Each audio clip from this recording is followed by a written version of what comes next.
তো আমি মূলত এটা অভিজ্ঞতা বলবো না, এটা আমাদের সবার একটা কাইন্ড অফ মেন্টাল ওয়ার্ক ছিল। জাস্ট আমরা ফিজিক্যালি অ্যাপিয়ার হতে পারছিলাম না কোনো সময়। আমরা বারবার বারবার অনেক কিছু ফেস করছিলাম, যেমন এই সরকার সরকার অনেক ক্ষেত্রে আমাদের জনগণ বিরোধী কাজ কারবার করছে।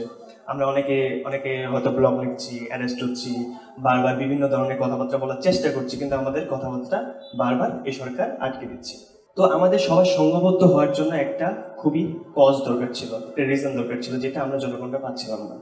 জনগণ বলতে শুধু ছাত্র আমি বোঝাচ্ছি না অবশ্যই।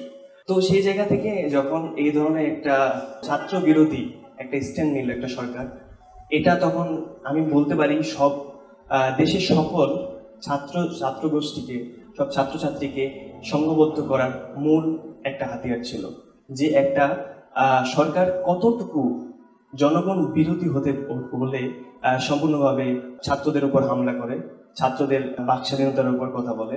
এবং আমরা জানি কিভাবে আমাদের ঢাকা ইউনিভার্সিটি, জাহাঙ্গীরনগর বা অন্যান্য বিশ্ববিদ্যালয়ে হলে ঢুকে তাদেরকে কিভাবে মারা হয়েছে এবং বের করে দেওয়া হয়েছে।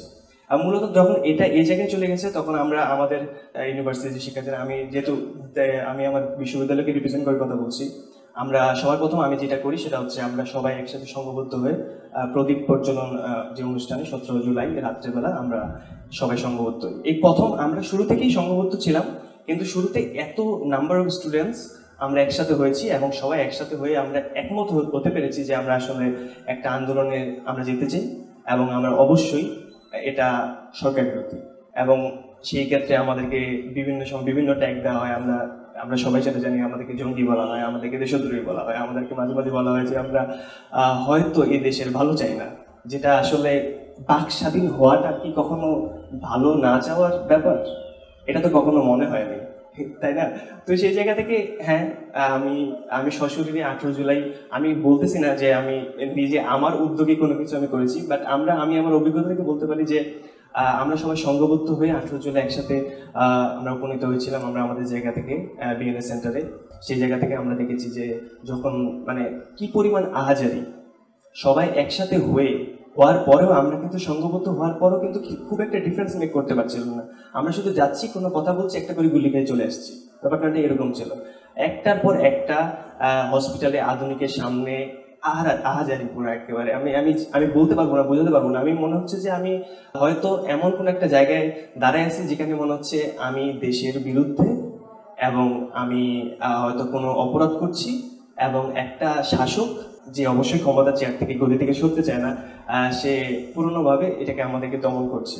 এবং এক একজন স্টুডেন্ট, আমার সামনে একজন, আমার এখনো মনে আছে, নর্থ ইউনিভার্সিটি একজন ভাইয়া, যাকে মাত্র ঢুকানো হলো, আমি নিজ হাতে তাকে উঠিয়ে দিয়ে গেলাম আধুনিকে আমি কি ক্রিসেন্টের সামনে আমরা অবস্থান করছিলাম, যখন আমরা সাডেনলি শুনতে পেলাম যে আমাদের এক বড় ভাই হঠাৎ করে গুলি খেয়েছে। আমরা সবাই একসাথে, আমরা যে দল ছিলাম 20 জনের মতো, আমরা একসাথে আধুনিকের সামনে উপস্থিত হই এবং আধুনিকের সামনে আমরা এক ভাইকে মাত্র ঢুকিয়ে দিই এবং তাকে মৃত ঘোষণা করা হয়। এটা নর্থ ইউনিভার্সিটি একজন শিক্ষার্থী। আমি আমার তখন আমি জাস্ট আই ওয়ান্ট স্পিচলেস, যে আমি আসলে এটা কি এক্সপিরিয়েন্স করছি, আমি কি আসলে মানে অনেক বড় অপরাধ করছি, অনেক বড় ভুল করে ফেললাম নাকি আমরা দেশের পক্ষে কথা বলে।